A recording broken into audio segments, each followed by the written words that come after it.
ሆሴቲዩብን ላይክ፣ ሼር፣ ኮሜንት፣ ሰብስክራይብ በማድረግ ቤተሰብ ይሁኑ። ሆሴቲዩብ የእርሶ ሆሴቲዩብ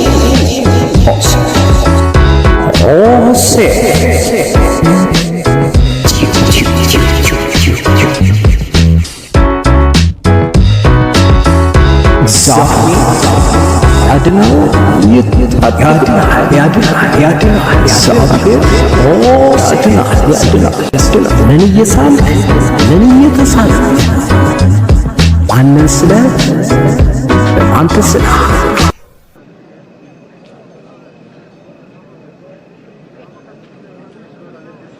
ማንም አንደኛውን ጉንጭን ቢመታ ሌላውንም ደግሞ አዝረስጥ። ጤና ይስጥልኝ የተወደዳችሁ። ምን እየሳልን ምን ተስሎብናል? የእግዚአብሔርን ቃል እንዴት እንገልጠዋለን? እንዴትስ ይገባናል? በበራልን ልክ እናብራራዋለን? ጸጋው በበዛልን ልክ እንኖረዋለን?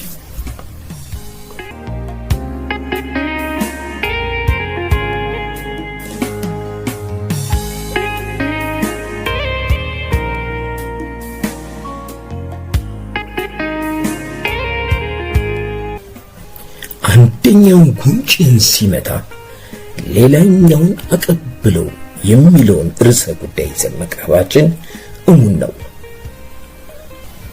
ይህ ርዕሰ ጉዳይ በእያንዳንዳችን የልቦናዎቻችን ጓዳ ገብተው ጥያቄ የሚጭሩና ጥያቄ የሚያነሳ ርዕሰ ጉዳይ ነው። በቅድሚያ ሆሴቲዩብ እሽታቸውን ላልነፈጉ ለነዚህ ወንድሞች ዘመናችሁ የበረከት ይሁን ብለን እናመሰግናለን። ጌታ አብዝቶ ይባርካችሁ።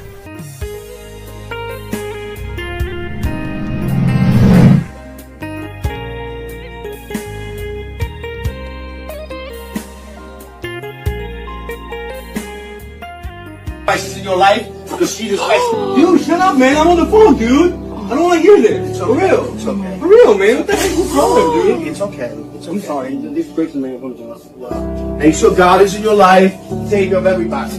Have God in your life. You don't have God in your life, look for God. He's here for you with open arms. He doesn't judge. Dude, shut up. Nobody believes. Don't bring your religion, your cult right here. Whatever. I don't believe. I don't believe. God loves all his children. Shut up. You are blessed. You are loved by God. Shut up. You are loved by Shut God. up. Shut up. Oh, no. Shut up. I say shut up. Dude, Come on, man. it's not cool. Come on. God loves you. Seriously. You blessed me here on this cheek. Bless me on this cheek. Bless me right No, here. this is Just right here. crazy. Bless me. Just bless me. I mean, I don't believe. Well, God believes in you. God believes in you. My grandfather, the one that raised me, just passed away. I thank God. Please keep my grandparents here. But you know But what? no, he's not here. No. He never answered, man. Your grandparents are with God. Your grandparents did their work here on earth. They gave you everything. They gave you memories. They give you morals and values, right? So we take them with us. I know, forgive me. God is... Your sins are casted away, alright? We all make sins, okay? But you're forgiven. And God is with you. I hate you. It's okay. I'm sorry. It's okay. Sorry. Don't be sorry. I'm sorry, guys. Bring God into your life. Can we do that? Guys, can we come over here and pray over here, please? Yeah. Come over here. Come over here, guys. I'm so sorry, man. Don't be sorry, right?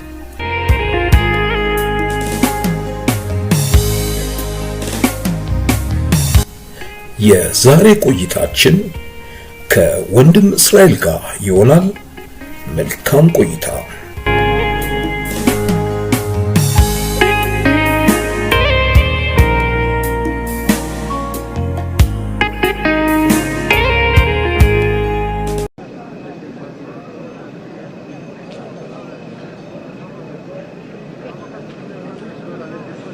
ማንንም አንደኛውን ጉንጭን ቢመታ ሌላውንም ደግሞ አዙረህ ስጠው።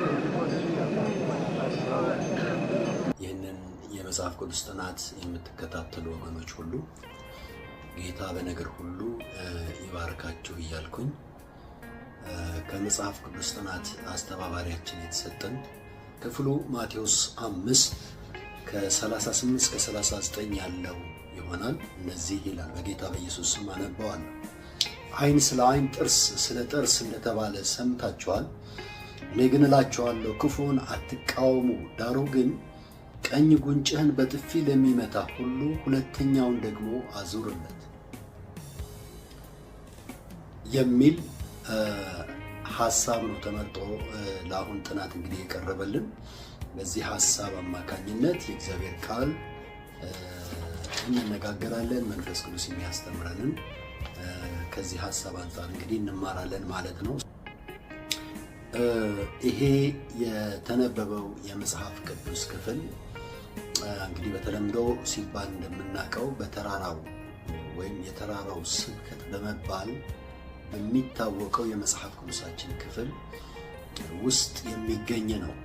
የተራራው ስብከት ተብለው የሚባሉ በማቴዎስ ምዕራፍ 5 ምዕራፍ 6 እና ምዕራፍ 7 ላይ ያሉት የመጽሐፍ ቅዱስ ክፍሎች የተራራው ስብከት በመባል ይታወቃሉ። ይሄ የተራራው ስብከት ተብሎ የተሰየመው የመጽሐፍ ቅዱሳችን ክፍል ጌታ ኢየሱስ ክርስቶስ በጥልቀት የተለያዩ ሐሳቦችን ያነሳበት ያስተማረበት ክፍል ሆኖ የምናገኘው የመጽሐፍ ቅዱስ ክፍል ነው። ምናልባት የተራራው ስብከት የተባለበት ሐሳብ ወይም ምክንያት ይሆናል ብዬ የማስበው በማቴዎስ ምዕራፍ 5 የመጀመሪያው የተራራው ስብከት ምዕራፍ ማለት ነው ከ1 እስከ 2 ላይ ሄደን ስንመለከት ምንድነው የሚለው? ሕዝቡንም አይቶ ወደ ተራራው ወጣ፣ በተቀመጠም ጊዜ ደቀ መዛሙርቱ ወደ እርሱ ቀረቡ፣ አፉንም ከፍቶ አስተማራቸው የሚል ቃል እናያለን። ወደ ተራራ እንደወጣና ጌታ በተራራው ላይ ሲቀመጥ ደቀ መዛሙርት ደግሞ ይከተሉት የነበሩት ወደ እርሱ እንደቀረቡ በፊቱ እንደተቀመጡ ከዚያ በኋላ ደግሞ እንዳስተማራቸው ይናገራል። ምዕራፍ 8 ቁጥር 1 ደግሞ የተራራውን ስብከት ወይም ትምህርቱን ጨርሶ ባጠናቀቀ ጊዜ ምዕራፍ 8 ቁጥር 1 ላይ ደግሞ ምን ብሎ ነው የሚናገረው? ተራራው በወረደ ጊዜ ብዙ ሕዝብ ተከተሉት የሚል ቃል እናያለን። በወረደ ጊዜ ወደ ተራራ እንደወጣ እንደተቀመጠ ምዕራፍ 5 ቁጥር 1 ላይ ይናገራል። ከዚያ በኋላ ትምህርቱን ጨርሶ ደግሞ ከተራራው ሲወርድ የሚል ቃል እናያለን እና በዚህ ምክንያት በተራራው ላይ ሆነው ያስተማረው ድንቅ የሆነ ትምህርት እንዳልኩት በጣም ጥልቀት ያላቸው ትምህርቶች ያስተማረበት የመጽሐፍ ቅዱስ ክፍል ሆኖ ነው የምናገኘው። ይሄ የተራራው ስብከት የሚባለው የመጽሐፍ ቅዱስ ክፍል ደግሞ ብዙ ሐሳቦች የያዘ ቢሆንም በዋናነት በጥቅሉ ልናያቸው የምንችላቸው የተለያዩ ሐሳቦች ያሉበት ነው። ለምሳሌ ብሩካን ስለመሆን ይናገራል። በሌላ አቅጣጫ ደግሞ ስነ ምግባርን በተመለከተ የሚናገርበት ወይም ያስተማረበት ክፍል እንደሆነ እናያለን።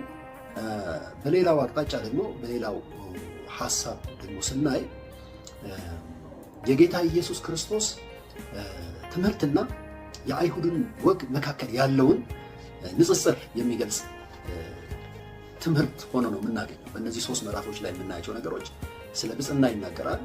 እንዲሁም ደግሞ ስለ ስነ ምግባርን በተመለከተ ይናገራል። እንደዚሁም ደግሞ የአይሁዶች ስርዓት እና የጌታ የኢየሱስ ክርስቶስ ትምህርት ያለውን ንጽጽር በማነጻጸር የሚናገርበት የመጽሐፍ ቅዱስ ክፍል እንደሆነ እናስተውላለን። ስለ ተራራው ስብከት የተለያዩ ሰዎች እንግዲህ የተለያየ አመለካከት አላቸው።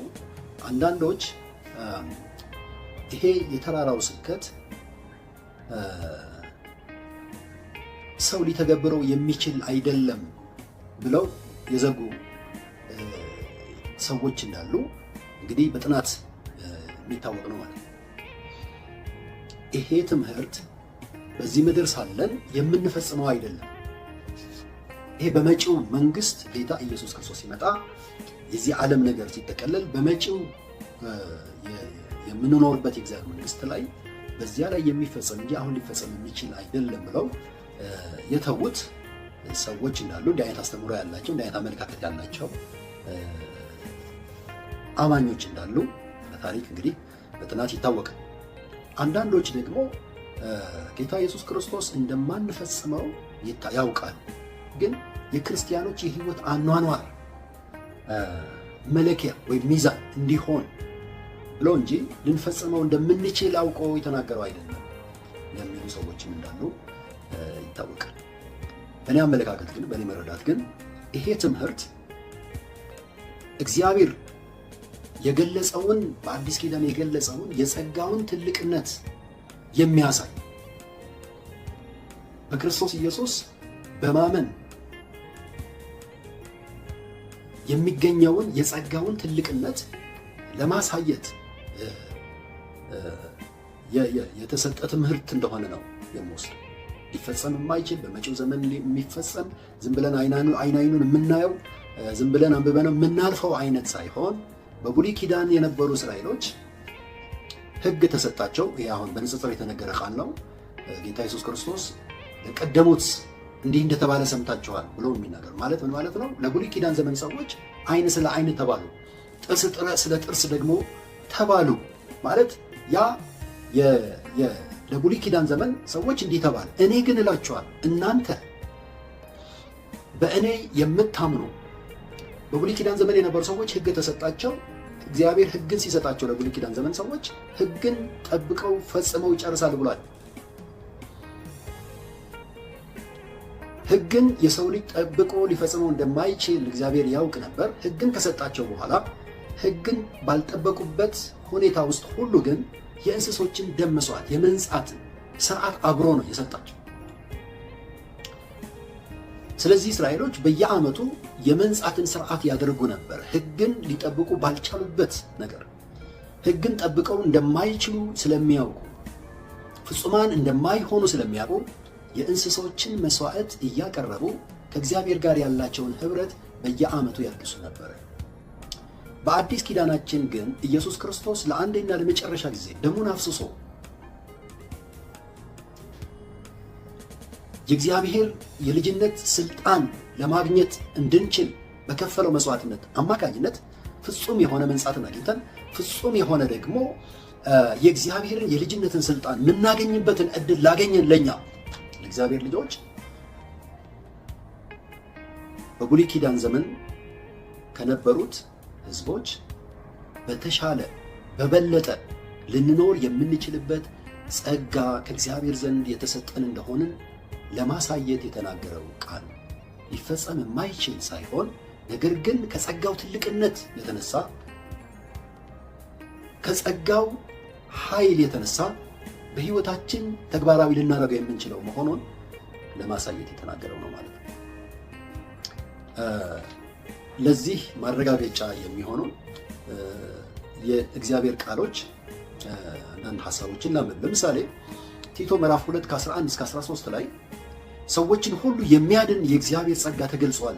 ይህም ጸጋ ኃጢአተኝነትንና ዓለማዊ ምኞትን ክደን የተባረከውን ተስፋችንን እርሱም የታላቁ የአምላካችንና የመድኃኒታችንን የኢየሱስ ክርስቶስን ክብር መገለጥ እየጠበቅን እግዚአብሔርን በመምሰል በጽድቅ በአሁኑ ዘመን እንድንኖር ያስተምረናል። ሰዎችን ሁሉ የሚያድን የእግዚአብሔር ጸጋ ተገልጿል።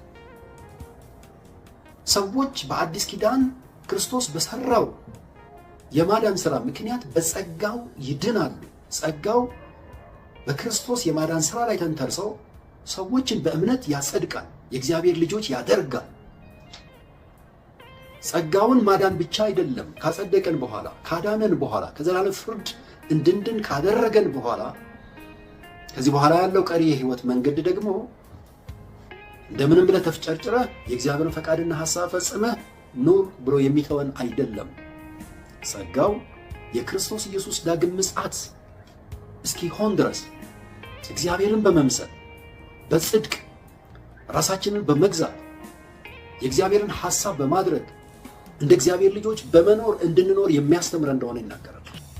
ስለሆነም የጸጋው ትልቅነት ለማሳየት ጌታ ያስተማረው ትምህርት ነው ያልኩት ከዚህ አንፃር የእግዚአብሔር ጸጋ ትልቅ እንደሆነ ለማሳየት እንጂ የማይፈጸም ቃል ተግባራዊ ልናደርገው የማንችለው ቃል እንደሆነ ተደርጎ ሊወሰድ አይገባም ማለት። ኃጢአተኝነትን፣ ዓለማዊ ምኞትን ድብቅ የሚያደርግ ይሄ ሰው በአቅሙ ሊያደርገው አይችልም። ግን የጸጋው ትልቅነት ይሄን ማድረግ እንድንችል ያደርገናል ማለት ነው። ጸጋው እኛ ካላሳነስ ነው በስተቀር በህይወታችን ውስጥ እግዚአብሔር ለዚያውም በጌታ በኢየሱስ ክርስቶስ ሞዲፋይ ተደርጎ የተነገረው እንደተባለው ጥርስ ለጥርስ ነው። የብሉይ ኪዳን ትምህርት በቀል ነው። የአዲስ ኪዳን ግን የተረፈ ህይወት ነው። የብሉይ ኪዳን ዘመን ጥርስ ለጥርስ እንደተባለ ሰምታችኋል፣ እኔ ግን እላችኋለሁ ብሎ በሚልበት ጊዜ ንጽጽሩ የሚያመለክተው ምንድነው? የተረፈ ህይወት እንድንኖር የተጠራን ከምን የተነሳ? ከጸጋው የተነሳ። ይሄ ማለት የአዲስ ኪዳን ልጆች በፍጹምነት ሳይስቱ ይኖራሉ ማለት አይደል። ልንሳሳት ልናጠፋ የምንችልባቸው ፍጹም ሆነን ልንኖር የማንችልባቸው አጋጣሚዎች ወይም ስህተት የምንሰራባቸው ጊዜያቶች ይኖራል። ምክንያቱም መጽሐፍ ቅዱሳችንም ስለሚያስረግጥ የአዲስ ኪዳን አማኝ አይስትም ማለት አይደል። ፍጹም ሆኖ ይኖራል ማለት አይደል። የአዲስ ኪዳን አማኝ አንዴ ከጸደቀ በኋላ ፍጹም ሆኖ የሚኖር ነው ማለት እንዲህ አይነት አስተምህሮ የለም። ነገር ግን ክርስቶስን ወደ መምሰል የምናድግ እንደሆነ መጽሐፍ ቅዱሳችን ስለዚህ ስህተት በሚኖርበት ጊዜ በምንስትበት ጊዜ ራሳችንን ለማደስ የምንችልበት እድል እንዳለ አንደኛ ዮሐንስ ምዕራፍ 2 ቁጥር 1 ላይ ልጆቼ ሆይ ኃጢአትን እንዳታደርጉ ጽፍላችኋለሁ፣ ማንም ኃጢአትን ቢያደርግ በአብ ዘንድ ጠበቃ አለን፣ እርሱም ጻድቅ የሆነው ኢየሱስ ክርስቶስ ነው ይላል። ኃጢአትን እንዳታደርጉ ነው። ኃጢአት ዝም ብለህ በጸጋ ድኛለሁ ብለህ የእግዚአብሔርን ጸጋ በማናናቅ በግዴለሽነት በችልተኝነት የምትኖረው ህይወት አይደለም። አዲስ ኪዳን እንዳታደርጉ ጸጋው እያስቻላችሁ እያለ እየቻላችሁ እያለ አቅሙ እያላችሁ መሆን እየቻላችሁ በግዴለሽነት ኃጢአትን አታድርጉ፣ በእውቀት ኃጢአትን አታድርጉ ይልና ነገር ግን ማንም ኃጢአትን ቢያደርግ በአብ ዘንድ ጠበቃ አለን፣ እሱም ጻድቅ የሆነው ኢየሱስ ክርስቶስ ነው ይናገራል። ስህተቶች በምትስቱበት ጊዜ ግን ስህተት ሰራን ብላችሁ ተስፋ እንዳትቆርጡ፣ የእግዚአብሔርን ሐሳብ ፍጽሜ ለመጠበቅ አልቻልኩም ብላችሁ ወድቅ ያለው ብላችሁ ግን ተስፋ እንዳትቆርጡ። ምክንያቱስ ጠበቃ አለላችሁ። ህብረታችሁን እንደገና እያደሳችሁ መሄድ የምትችሉ ከስህተት እየተማራችሁ ራሳችሁን ወደ ተሻለ ህይወት እያሳደጋችሁ የምትሄዱ ናችሁ ብሎ ሐዋርያው ዮሐንስ ያስተምረናል። ዕብራውያን ምዕራፍ 4 ቁጥር 15 ደግሞ ከኃጢአት በቀር በነገር ሁሉ እንደኛ የተፈተነ ነው እንጂ በድካማችን ሊራራልን የማይችል ሊቀ ካህን የለንም። በድካማችን ሊራራልን የማይችል ሊቀ ካህን የለንም። ይሄ በአብ ዘንድ ያለው ጠበቃ ምን ጊዜም ከእግዚአብሔር ጋር ያለንን ህብረት በሚበላሽበት ጊዜ በእርሱ አማካኝነት እያደስን ከእግዚአብሔር ጋር ያለን ህብረት ጤናማ ሆኖ እንዲቀጥል ማድረግ እንችላለን። ስህተቶች፣ ኃጢአት ከእግዚአብሔር ጋር ያለን ህብረት ያበላሻል። ያ የተበላሸው ህብረት ግን እንደተበላሸ ይቀራል ማለት አይደለም። የጸጋው ትልቅነት ህብረታችንን የሚያደፈርሱ ነገሮች በሚፈጠሩበት ጊዜ ህብረታችንን እያደስን መቀጠል የምንችልበት እግዚአብሔር ሌላው እድል የሰጠን የክርስቶስ አማላጅነት የክርስቶስ ካህንነት እንዳለ ደግሞ ተስፋን ይሰጣል ማለት ነው። እንዳልኩት በብሉይ ኪዳን ዘመን የነበሩ ሰዎች በቀል እንዲበቀሉ ክፉ ላደረገባቸው ክፉ እንዲያደርጉ የተሰጠ መመሪያ ነበር። አዲስ ኪዳናችን ግን ይሄ አይደለም ነው የሚለው። የተረፈ ህይወት የተሰጣችሁ ስለሆናችሁ፣ የተትረፈረፈ ጸጋ የተሰጣችሁ ስለሆናችሁ፣ በጸጋው አማካኝነት የምትኖሩ ስለሆናችሁ፣ የእግዚአብሔር ኃይል በእናንተ ላይ ሆኖ እግዚአብሔር የሚፈልገውን የህይወት ኑሮ እንድትኖሩ የተጠራችሁ በመሆናችሁ ምክንያት የተረፈ ህይወት ይጠበቅባችኋል ብሎ ለመናገር ወይም በማሰብ የተናገረው ሐሳብ እንደሆነ ማሰብ ያስፈልጋል። ሮሜ 12 ከ19 እስከ 21 ላይ ጳውሎስ ይህንን ሐሳብ አሁን የተናገርኩትን ሐሳብ የሚያጠናክር ነገር ይናገራል። ምንድነው የሚለው? ተወዳጆች ሆይ ራሳችሁ አትበቀሉ፣ ለቁጣው ፈንታ ስጡ እንጂ በቀል የኔ ነው፣ እኔ ብድራቱን እመልሳለሁ ይላል ጌታ ተብሎ ተጽፏል። ጠላትህ ግን ቢራብ አብላው፣ ቢጠማ አጠጣው። ይህን በማድረግህ በራሱ ላይ የእሳት ፍም ትከምራለህ። ክፉን በመልካም አሸንፍ እንጂ በክፉ አትሸነፍ ይላል። አይታችኋል? ይሄ የአዲስ ኪዳን መመሪያ ነው።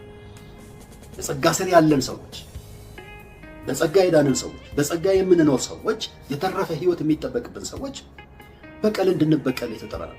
እንደ ብሉይ ኪዳን ዘመን ሰዎች በቀልን በመበቀል የምንኖር እንዳልሆነ እንደዚህ አታድርጉ ነው። በቀል አትበቀሉ። በቀል የእግዚአብሔር።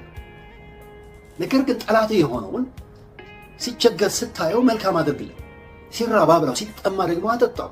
ያን በማድረግህ የማይረሳውን ትምህርት ታስተምረዋለህ። የእግዚአብሔርን ሕይወት በአንተ ውስጥ ታሳየዋለህ። ለንስሐና ለጸጸት የሚሆነውን እድል እንዲኖረው ታደርገዋለህ። ከአንተ የሚጠበቀው ሕይወት ይሄ ነው። እግዚአብሔር በአንተ ሕይወት ውስጥ የሚጠብቀው ነገር ይሄ ነው። በተትረፈረፈ ጸጋ ውስጥ ሆነ በቀልን ማሰብ የለብህም። ያ ጸጋ ከዚያ ያለፈ ነገር እንድትሆን ሊያደርግህ ይችላል። እግዚአብሔርም የሚጠብቀው ሕይወት ያንን ነው። ክፉን በክፉ የምታሸንፍ ሳይሆን ክፉን በመልካም የምታሸንፍ ሰው መሆን አለብን። ስለዚህ የጸጋውን ትልቅነት የሚያሳየን ነው ማለት ሊፈጸም የማይችል ቃል አይደለም። ጌታ ሰው በመጪው ዓለም የምንኖረው ሕይወት ነው ብለን የምንተወው ቃል አይደለም። ከጸጋ በታች ነን። በተትረፈረፈ ጸጋ ውስጥ የምንኖር ሰዎች ነን። አንደኛ ጴጥሮስ ምዕራፍ 3 ቁጥር 9 ላይ ጴጥሮስ ምንድን ነው የሚለው? ክፉን በክፉ ፈንታ ወይም ስድብን በስድብ ፈንታ አትመልሱ፣ በዚህ ፈንታ ባርኩ እንጂ በረከትን ልትወርሱ ለዚህ ተጠርታችኋል። ክፉን በክፉ ፈንታ አትመልሱ። ይህን ነው ጴጥሮስ የሚያረጋግጥ። በረከትን ልትወርሱ የተጠራችሁ ናችሁ። በረከትን ለመውረስ የምትችሉት ደግሞ ክፉን በመመለስ አይደለም፣ በመባረክ ነው። የሚባርክ ጸጋ ነው በእናንተ ላይ። የሚረግምህን ሰው በመባረክ እንድትኖር የሚያደርግ ጸጋ ነው አንተ ላይ ያለው። ይህንን ሊያስደርግህ ይችላል። በዚህ ህይወት ለመኖር እንድትችል ሊያደርግህ ይችላል። ስለዚህ በእግዚአብሔር በረከት ውስጥ ሁል ጊዜ ለመኖር የምንባርክ ሰው፣ ረጋሚዎቻችንን የምንባርክ፣ ጠላቶቻችንን የምንወድ፣ ክፉ ለሚያደርጉብን መልካም የምንመልስ ሰዎች ስንሆን ይሄ ህይወት እግዚአብሔር ከኛ የሚጠብቀው ህይወት ነው። በዚህ ህይወት በመኖር ነው ጨውነታችንና ብርሃንነታችንን ለማሳየት ነው። ልዩነት የምናመጣው በእንዲህ አይነት ህይወት ስንኖር። ሌሎች እንደሚሆኑት ከሆንን የተለየን ሰዎች መሆናችን ልናሳይ የምንችልበት እድል የለም። ጸጋውን የማያውቁ ሰዎች በክርስቶስ በማመን የእግዚአብሔር የልጅነትን ስልጣን ለማግኘት ያልቻሉ፣ የጸጋውን በረከት ተካፋይ መሆን ያልቻሉ ሰዎች የሚሆኑትን ምን ሆንከዋል? ልዩነታችን ምን ጋር ነው? ይሄ ማሰብ እንድንችል ያደረገን የሚችል የእግዚአብሔር ሐሳብ ነው። አንደኛ ተሰሎንቄ ምዕራፍ 5 ቁጥር 15 ላይ ጳውሎስ ማንም ለሌላው በክፉ ፈንታ ክፉ እንዳይመልስ ተጠንቀቁ፣ ነገር ግን ሁል ጊዜ እርስ በርሳችሁ ለሁሉም መልካም አድርጉ ይላል። ጌታ ኢየሱስ ክርስቶስ እዚያ የተራራው ስብከት ላይ የተናገረው ሐሳብ እዚህ እነ ጳውሎስ እነ ጴጥሮስ የበለጠ ሐሳቡን እያብራሩልን ነው እንዳሉ ነው የምናየው። ሊፈጸም የማንችለው ነገር ጌታ እንደተናገረ እየተባለ የሚነገረው የሚሰጠው አመለካከት ትክክል አለመሆኑን የምናየው እነ ጴጥሮስ የእምነት አባቶቻችን እነ ጳውሎስ እንዲህ አይነቱ ህይወት መኖር እንዳለበት ያንኑ የሚያብራሩ ሐሳቦችን ነው እየተናገሩ ያሉት። ማንም በክፉ ፈንታ ክፉ እንዳይመልስ ተጠንቀቁ። ይህ የእግዚአብሔር ሐሳብ አይደለም። እንደ ብሉይ ኪዳን ዘመን የምትኖሩ ሰዎች አይደላችሁም። ከጸጋ በታች ያለ ሰው ክፉ በክፉ የሚመልስ አይደለም። ያን እንዳታደርጉ ተጠንቀቁ ብሎ ነው የሚለው፣ ያስጠነቅቃቸዋል። ምክንያቱም እግዚአብሔር የማይጠብቀው ህይወት ነው። ከጸጋ ስር ያለ ሰው የተረፈ ህይወት የሚጠበቅበት ነው። ስለዚህ ምላሻችን እግዚአብሔር ያየዋል ማለት ይከታተለዋል። ለሚደርሱብን ነገሮች ያሉን ምላሾች ምን ይመስላል? እግዚአብሔርን ደስ በማሰኘት አይነት ያለው ምላሽ ነው እየሰጠን ያለ ነው ወይንስ እግዚአብሔርን የሚያሳዝን? ክፉን በክፉ እንዳትመልሱ ተጠንቀቁ ብሎ ጳውሎስም ያስጠነቅቃል። መልካምን አድርጉ። ክፉ ሲያደርጉባችሁ መልካምን አድርጉ። ይሄ ሰው በአቅሙ የሚያደርገው ነገር አለ፣ ልክ ነው። ነገር ግን ያለነው አዲስ ኪዳን ውስጥ ነው። ጸጋን ከመጠን ይልቅ በተለቀቀበት ኪዳን ውስጥ አዲስ ኪዳን ውስጥ አለ። ስለዚህ የተረፈ ህይወት እግዚአብሔር ከኛ እንደሚጠብቅብን ማሰብ ያስፈልጋል። ጳውሎስም እንደተናገረው ኃይልን በሚሰጠኝ በክርስቶስ ሁሉን እችላለሁ አለ። እንደምታስታውሱት ጌታ ኢየሱስ ክርስቶስ ሊያደርግ ሲል ለሐዋርያቶቹ የሰጠው ተስፋ ምንድን ነው የነበረው? ነገር ግን መንፈስ ቅዱስ በእናንተ ላይ በወረደ ጊዜ ኃይልን ትቀበላላችሁ። እርግጥ ጌታ ከማረጉም ሊያርግ ባለበት ይህንን ቃል ከመናገሩም በፊት በምድር ሲመላለስ ያስተምራቸው ከነበሩ ትምህርቶች መካከል ስለ መንፈስ ቅዱስ በተለያዩ አጋጣሚዎችን ተናግሯል። እኔ ብሄድ ይሻላችኋል፣ እኔ ካልሄድኩኝ አጽናኙ ወደ እናንተ አይመጣም፣ እሱ በመጣ ጊዜ ወደ እውነት ሁሉ ይመራችኋል፣ ያስተምራችኋል፣ እኔ ነገርኳቸውን ያሳስባችኋል እያለ ስለ መንፈስ ቅዱስ የተናገራቸው ነገሮች ነበሩ እና ለደቀ መዛሙርትም ኃይልን ሳትቀበሉ ከኢየሩሳሌም እንዳትወጡ ብሏቸዋል። የእግዚአብሔርን ጸጋ በሙላት እንድንለማመድ የሚያደርገን መንፈስ ቅዱስ ስለነበረ እና መንፈስ ቅዱስ በእናንተ ላይ በወረደ ጊዜ ኃይልን ትቀበላላችኋል። ከዚያ በኋላ ኃይሉ መንፈስ ቅዱስ በሐዋርያት ላይ በመጣ ጊዜ እንዴት የሐዋርያቶችን ሕይወት እንደለወጠው መጽሐፍ ቅዱሳችን ለትምህርታችን ተጽፏል። እኛም ደግሞ በሕይወታችን ውስጥ መንፈስ ቅዱስ በእኛ ላይ በመጣ ጊዜ እንደ ልምምዳችን መጠን መንፈስ ቅዱስ ሕይወታችን በምን ያህል ደረጃ እንደለወጠ መንፈስ ቅዱስ የሚሰጠው ኃይል በሕይወታችን ውስጥ እንዴት በእግዚአብሔር ፊት እንድንመላለስ እየረዳን እንዳለ እንደ ልምምዳችን መጠን ሁላችን የምናውቀው ነገር ይኖራል ብዬ አስባለሁ። ስለዚህ ያ ነው ኤክሰርሳይዝ እንድናደርግ እግዚአብሔር የሚፈልገው በመንፈስ ቅዱስ ኃይል አማካኝነት መንፈስ ቅዱስ በሚሰጠው ጸጋና አቅም አማካኝነት የእግዚአብሔርን ሐሳብ የእግዚአብሔርን የልቡን ሐሳብ እግዚአብሔርን ደስ በሚያሰኝ የሕይወት ምላሽ በመስጠት መመላለስ እንዳለብን የሚያስተምረን ነው ማለት ነው። እና ለዚህ ነው ጳውሎስ ኃይልን በሚሰጠኝ በክርስቶስ ሁሉን እችላለሁ አለ። ሁሉን እችላለሁ። የማልችለው ነገር የለም። ከምኑ የተነሳ? ከጸጋው የተነሳ ከኃይሉ የተነሳ ሁሉን እችላለሁ። ሮሜ 6:14 ላይ ኃጢአት አይገዛችሁምና ከጸጋ በታች እንጂ ከሕግ በታች አይደላችሁም ይላል። ይህ ቃል ወይም የሐሳብ ማሳያ ሊሆን የሚችል ቃል እንደሆነ አስባለሁ። ኃጢአት የሚገዛችሁ አይደላችሁም። ለምን? ኃጢአት የሚገዛቸው በብሉይ ኪዳን ዘመን ለነበሩ ሰዎች ነው። እነሱ ከሕግ በታች ስለነበሩ እስራኤሎች ኃጢአት ይገዛቸዋል። በፍጹምነት በእግዚአብሔር ፊት መሆን አይችሉም ነበር። በየዓመቱ የእንስሶችን መስዋዕት ደም እየያዙ ህብረታቸውን ከእግዚአብሔር ጋር ያድሱ ነበረ። እናንተ ግን ኃጢአት ሊገዛችሁ አይችልም። ለምን ቢባል ከጸጋ በታች ናችሁ። ይሄ ጸጋ ሁሉን የሚያስችላችሁ ነው የሚልን ሐሳብ የሚገልጽልን የመጽሐፍ ቅዱሳችን ክፍል እንደሆነ መረዳት ይቻላል። ስለዚህ አዲስ ኪዳን የተተረፈረፈ ጸጋ የተገለጸበት ነው። ጸጋውን ልንጠቀም ጸጋው በሕይወታችን እንዲሰራ በፈቀድንለት መጠን በዚያው ጸጋ አማካኝነት የእግዚአብሔርን ሐሳብና ፈቃድ አድርገን ልንመላለስ የተጠራን ሰዎች መሆናችንን የሚያሳየን የመጽሐፍ ቅዱስ ክፍል ነው ማለት ነው። ልንፈጽመው የማንችል ልናረገው የማንችል ነው የሚለው አስተሳሰብና አመለካከት አይነት አስተምሮ ትክክል እንዳልሆነ ማሰብ ያስፈልገናል። ስለዚህ እኛ ጋር ያለው ጸጋ አቅም ብርታት ምን ያህል ታላቅ እንደሆነ ማሰብ አለብን። በየዕለት ኑሯችን ስንጸልይ እግዚአብሔር ሆይ በጸጋ ሙላ ዕብራውያን ላይ እንደተጠቀሰው እንግዲህ ምሕረትን እንድንቀበል በሚያስፈልገንም ጊዜ የሚረዳንን ጸጋ እንድናገኝ ወደ ጸጋው ዙፋን በእምነት እንቅረብ እንደምን የእግዚአብሔርን ፈቃድና ሐሳብ እያደረግን እንድንኖር ሊረዳን የሚችል ነው።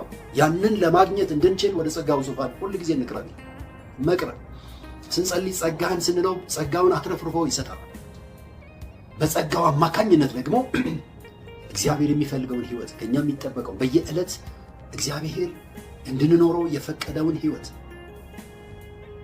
በየዕለት ኑሯችን እንድንመላለስ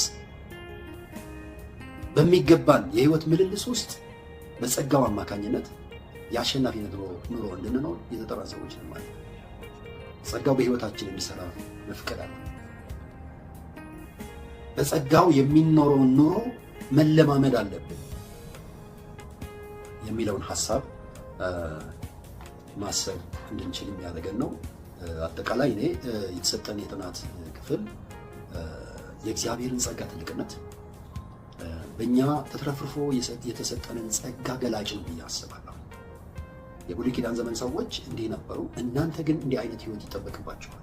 ለምን ቢባል የተሰጣችሁ ጸጋ ትልቅ ስለሆነ የሚል እንድምታ ያለው ሐሳብ ነው ብዬ አስባለሁ። ጌታ በነገር ሁሉ ይርዳል።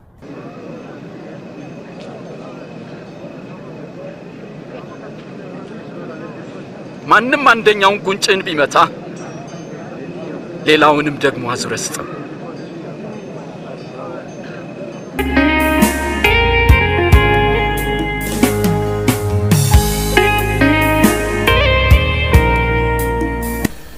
ወንድማችን እስራኤል ስለሰጠን ውድ ጊዜ እግዚአብሔር አምላክ አብዝቶ ይባርክ።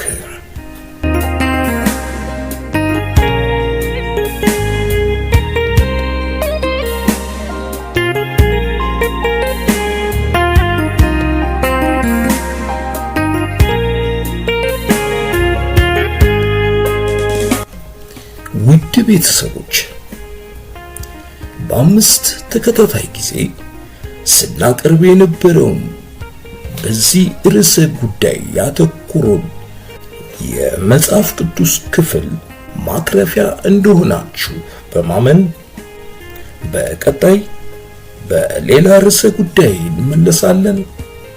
ለዛሬው ሻሎም።